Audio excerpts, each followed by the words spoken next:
What's up, everybody? I am completely exhausted, but welcome back to another edition of Sit Down Saturday. I've been working on this comparison for the past 6 hours, and I'm still not done. But it is time to record the intro and outro, so let's do that. I thought it was worth doing. It's not entirely fair to compare them because how they integrate into the kind of final form means a lot. And if that plays negatively or catastrophically, then that automatically would disqualify a competitor. So it's not entirely fair, but we can kind of look at them individually and isolate them within reason. We got to take into effect some of the combined elements, but we'll get there. Let's take care of house cleaning. Takara Hound. I think I'm done. I think I'm done with Takara. I do have an evolution of the Takara Masterpiece line Part 3 coming. It's in the works. I just want to give them the opportunity to announce the next wave before I jump in because it's going to affect how I view what they're doing. I'm not crazy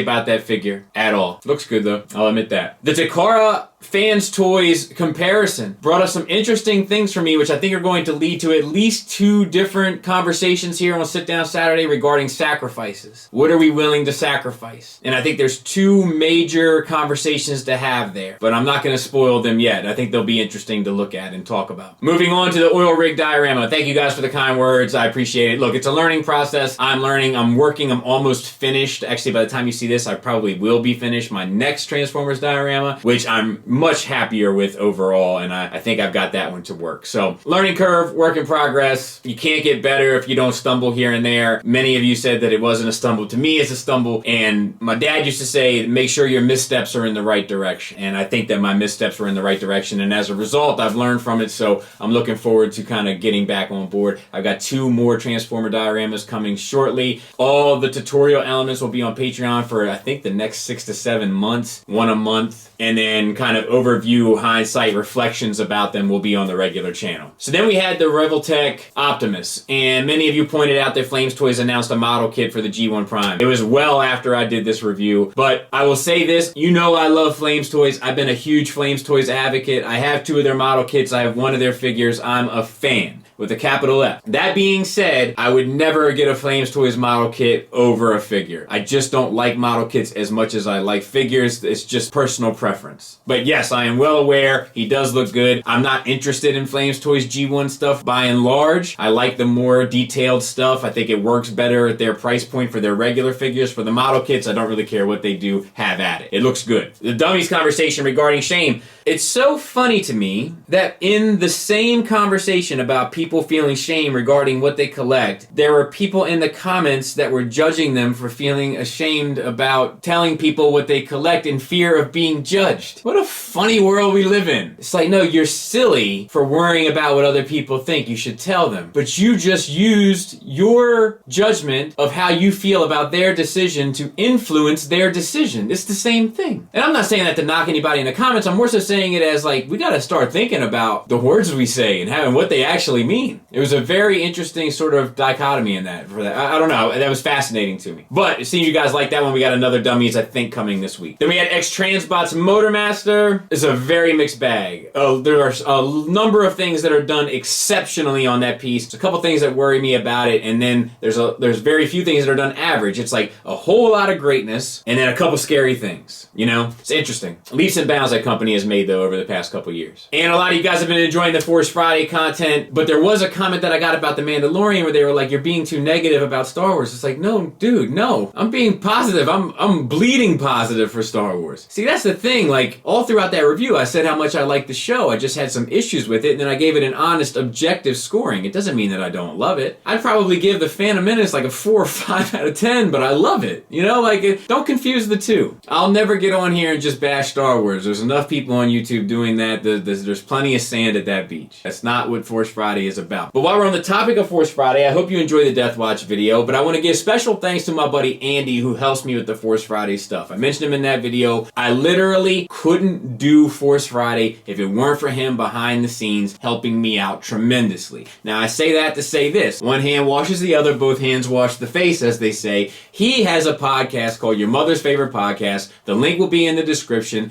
as will a picture of it right here. Check it out. Tell him Scully sent you. Give it a listen. I think it's explicit content, so it's not for kids or whatever, but there's some funny stuff on there, and he's an absolutely tremendous dude. So shout out to him, shout out to your mother's favorite podcast. It's available on iTunes and Spotify and all your kind of normal platforms. And that should do it. So let's get ready to rumble! And you know where we start.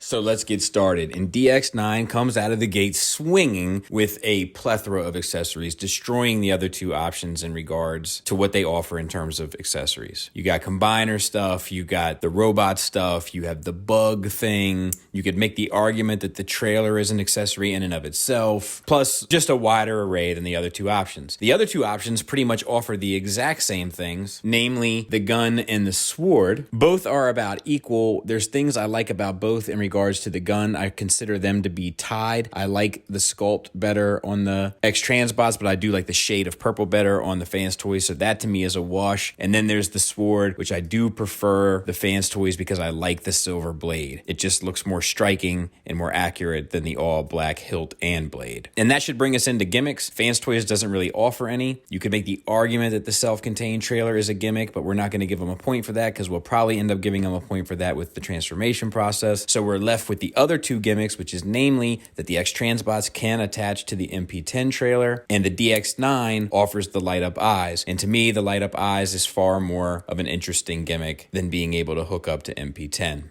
And now we can get into the figures. And we'll start with build and materials. All of them are built fairly well. The materials on all of them, for the most part, are top shelf. However, the X-Transbots does become disqualified due to that soft, rubbery plastic that they use for the waist and collarbone area, which leaves it to the Fanstoys and the DX9, and the Fanstoys takes the lead because of the die cast, and the plastics feel somewhat better. Moving on to hardware, the DX9 doesn't have any hard ratchets whatsoever, just a few soft ones, namely in the hips and shoulders, whereas the Fanstoys and the X-Transbots use numerous hard ratchets at the shoulders, hips, and knees. X-Transbots uses, I believe, one more than Fanstoys, as X-Transbots uses it for the outward thigh motion as well as the back and forth thigh motion, giving the X-Transbots the edge.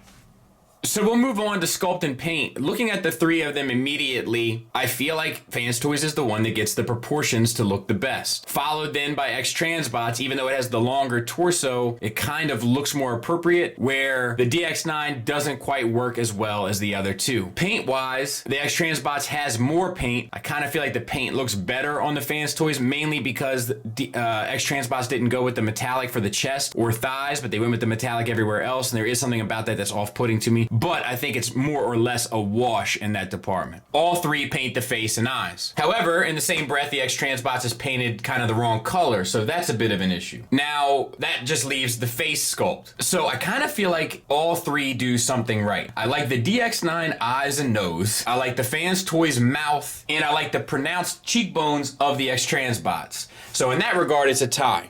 From the side, I kind of feel like Fanstoys edges them out just because the nose sticks out a little bit further, but it's a wash, right? They're all just big boxes. Nothing really to talk about. Looking at the three torso and pelvises, I'm not crazy about how long the X-Transbots torso is. I think it makes the proportions look a little dumpier, but to be fair, it makes it look more cartoony, which is something I prefer about the DX9 and the Fanstoys, is that it looks a little bit more kind of heroic and boosted in terms of proportions because they made the legs significantly longer than the upper body. It's just a play on perception. Fanstoys often does this, but it works. Sculpt work, they're all sculpted well. However, I think the top two come down to the DX9 and the Fanstoys, and then the Fanstoys for me kind of takes the edge, but it's such a small edge, and it's namely due to the bump out in the chest as opposed to the sunken circles, plus there's a little bit more refined line work in the Fanstoys, but I do like the details underneath the translucent of both the DX9 and the X-Transbots. Looking at them from the sides, I like the pronounced chest more on the Fanstoys. I don't like the wings on the X-Transbots, but I like the compactness and slimness of the DX9. As for the arms for the front view, I obviously like the paint on the X-Transbots because it's the only one that has arms painted. I think the sculpt work is the cleanest on the Fanstoys due to their choices regarding engineering, but the X-Transbots is right there behind it. The DX9 takes a backseat sculpt-wise. I don't like how small the shoulders are in proportion to the rest of the body, and I also don't like the holes in the plastic where the visible rails are for the engineering of the flaps. From the sides, the Fanstoys one pretty much becomes eliminated immediately because it's the wrong color palette, much like the X-Transbots in the head department, so to speak. But I think the ones that did the sidearm the best is probably the DX9. It doesn't have any sculpt work really per se, other than the bolts on the forearm, but it's clean, efficient, and effective. The X-Transbots' hands are better sculpted. As for the legs, paint-wise, the X-Transbots takes it. Not only because they have the color right, which Fanstoys doesn't, but also because it's fully painted. Sculpt-wise, Fanstoys is the only one with the 3 purple boxes on the shin and knee, whereas the other 2 go with 2. DX9 has the double front cab, which once you see it is impossible not to see, but there's a ton of sculpted detail in the shin. So paint, I'd probably give it to X-Transbots. Sculpt, I'd probably give it to DX9. From the side, the DX9 is a complete mess, and although I like the purple stripes down the side of the legs and think it looks cool, I also like the differentiation between levels of the wheels. I think the X-Transbots takes this one in both sculpt and paint. From the back, honestly, my favorite here is the DX9, with the exception of that big, massive screw through the back of his head. The rest of it looks either cool, interesting, and well decoed. The other 2 have problems in different areas and advantages in different areas, but all in all, I prefer the DX9. Then I'd probably go with Fanstoys. I like the lower legs better. I don't necessarily prefer the backpack, but I do like it better than the wings on the X-Transbots, which still comes pronounced in looking at the back of the figure. Plus, X-Transbots has those massive holes in his shoulders.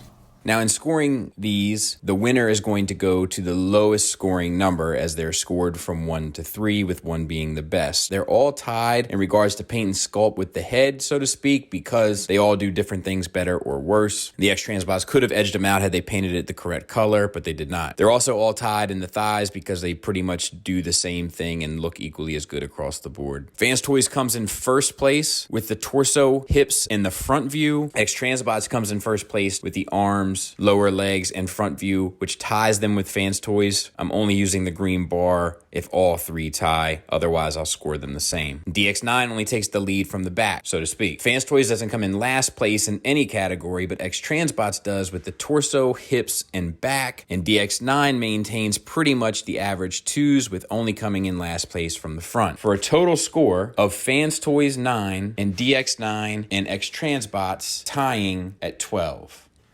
Articulation-wise, you get the swivel for the X-Transbots, and then you get a hinge for the head inside, which does get you a good bit up and a good bit down. It's a smart way to approach the articulation regarding the design of this character. The DX9 head comes up off the top of the shoulders to get a good bit up and a good bit down and a swivel. The Fanstoys gets a good bit up on a hinge swivel, nothing really down, and then the swivel side to side. The X-Transbots has a waist swivel and an ab crunch that I'm scared to use. The DX9 has a waist swivel and an ab crunch. The Fanstoys has a waist swivel. It does get 8 up on the backpack, so not for the full range, and an ab crunch, though slightly more limited than the other 2. The X-Transbot shoulders are ratcheted up to 90 degrees, around for the 360, and butterfly out to get the arm all the way across the chest. DX9, soft ratchet 360.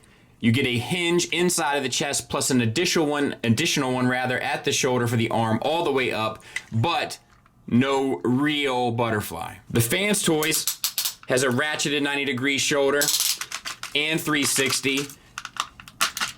And a butterfly that can get the arm all the way across the chest. Bicep swivel, bicep swivel, bicep swivel that's right above the elbow joint. Single hinged elbow past 90 degrees. Single hinged elbow just shy of 90 degrees. Single hinged elbow far past 90 degrees. Wrist swivel, wrist swivel. However, the DX9 also has a wrist hinge in. Wrist swivel. Fingers individually articulated at 1, 2, 3 knuckles plus the outward movement, and the thumb has 2 hinges as well, plus the ball peg. A hinge for the thumb, a hinge for the fingers. The index finger is off of the other 3. Fingers are individually articulated at a base pin knuckle and a secondary knuckle, and then the thumb is a ball peg and a secondary hinge. Forward movement, backward movement, out to the side. Forward movement, backward movement, out to the side. Forward movement, backward movement, out to the side. Thigh swivel, fairly limited. Thigh swivel, Thigh swivel fairly limited, slightly more than the X-Transbots. Single hinge knee to 90 degrees, single hinge knee for the full run, single hinge knee for slightly past 90 degrees. Ankle tilt up, ankle tilt down, rocker, no ankle tilt up, no ankle tilt down, rocker, ankle tilt up, slight ankle tilt down, rocker, to less of a degree than the X-Transbots.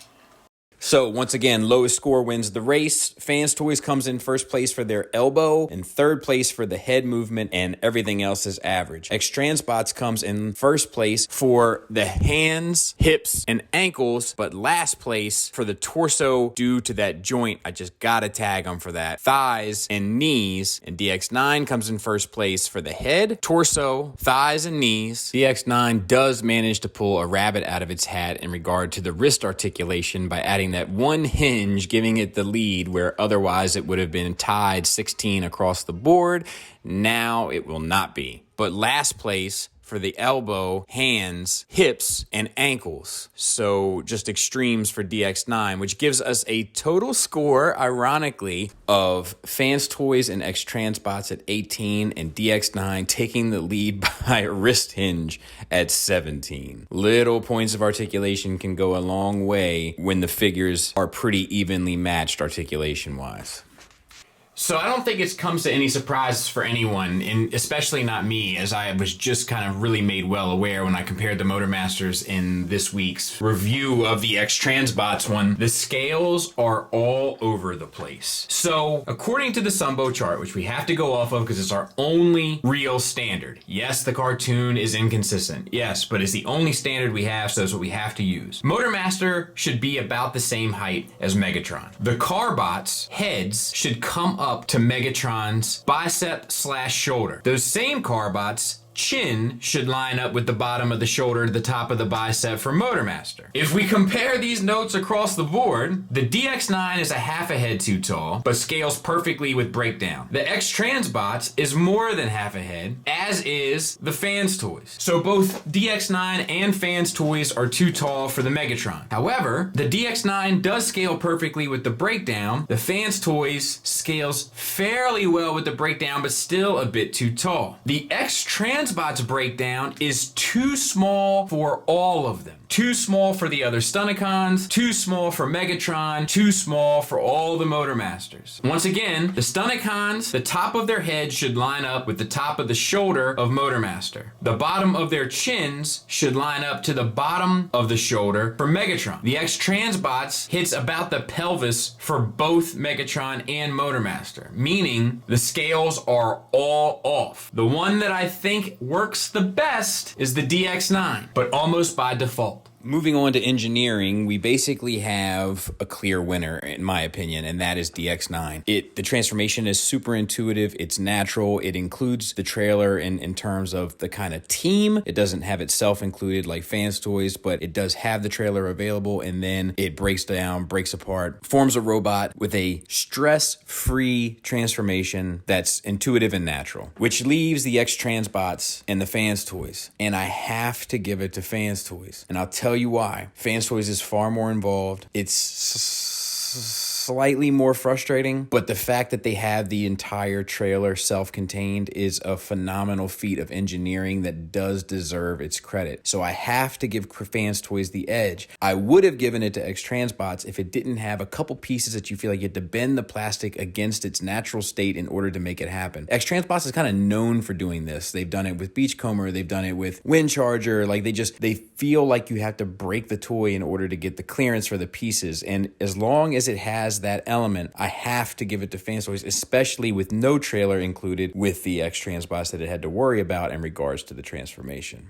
Moving on to the alt modes, I think we can just disqualify the DX9 from Jump Street. It's not pretty, it's far too long, it's silly, it's obnoxious. It's not as silly as I thought it looked in pictures in hand, to be fair, but it's still an eyesore. So let's get that out of here. To add insult to injury, if you do want to disconnect the cab from the trailer, which is too long, you still have that box of the trailer included with the robot mode. So it's just a mess. It works fine, but it has to be set aside. It's not competing with the other two. So then what you have is a really good cab, but you get the full truck. So I have to say this at the same time. DX9 included the trailer with the overall price of the figure. X-Transbots trailer will be sold separately, and Fanstoys trailer is self-contained, but it's super panely because it's self-contained. So there's all sorts of sacrifices here.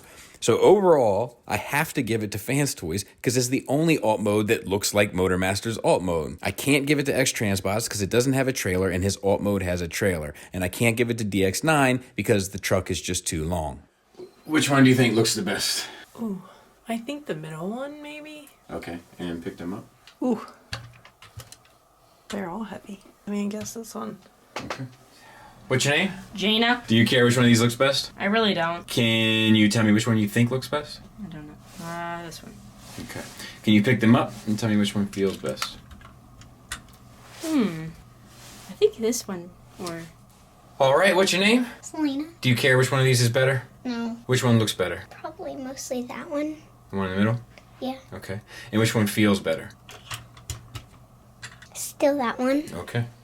Which brings us to our final scores. Now, remember, the lowest number is the highest scoring. So Fanstoys takes the number 1 slot with build, materials, sculpt, alt mode, and presence. But it's tied at first place with presence with X-Transbots, who takes first place in that, as well as accuracy for the cartoon, because I do think it is the most accurate, paint, ironically, and hardware. DX9 has a fair amount of first places as well, with accessories, gimmicks, articulation by a wrist hinge, scale, transformation, and price. When you think about the fact that you're getting the trailer, which is going to make up the skeleton of Menasor, that's going to be sold separately with X-Transbots, and it's also going to increase the price of the last Unicon with Fanstoys, so the rumors say. Now, Fanstoys takes third place with only gimmicks because it doesn't compete. X-Transbots takes third place with materials due to those potential catastrophic failures, scale because it's all over the place, and transformation. DX9 takes last place in build,